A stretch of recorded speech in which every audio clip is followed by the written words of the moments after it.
Ngibingelele kuwe mlaleli, ngiyathemba ukuthi uyaphila-ke. Mina ngizocela kuwe laphana-ke ukuthi-ke uma ngabe usamusha leli khasi leli-ke wenze okulungile-ke laphana-ke ucindezele ibhathini subscribe nje, akubizi imali, kumahhala nje. Ukhiphe nesenti-ke elimnyama-ke leli-ke khona uzokwazi ukuthi-ke uyithole zonke-ke iy'ndaba esilethela zona-ke kulo-ke leli khasi-ke leli-ke kusukela manje-ke. So ungangisiza ngako laphana ucindezele ibhathini usubscribe njengamanje-ke.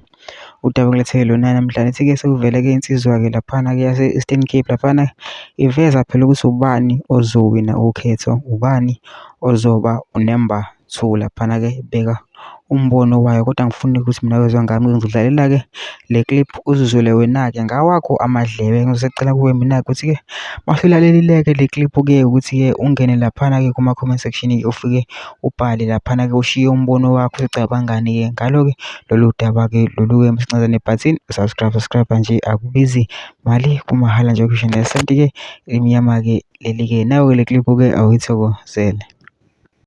Emva kwale video ndizawutakataka ndithe kuni iqela le-MK eli lizawuba ngunumber 2. Iqela lizawuwina nge-29 yi-EFF. Abantu bandibuza umbuzo uba hayi Mqoma ayikho nethela because akazuvotelwa la Zuma, simkhuphile ku-ballot paper. Sanoyithetha into engekhoyo, fundani umgaqo siseko eMzantsi Afrika. Indibonekisile ke loo nto lokuthi naba bapha kwe-ANC abawufuni umgaqo siseko. Awukho ke umthetho ongaphezulu komgaqo siseko, umgaqo siseko ubhalwe phantsi. Ndizawutakataka ngoku ndiselebreyithele intoni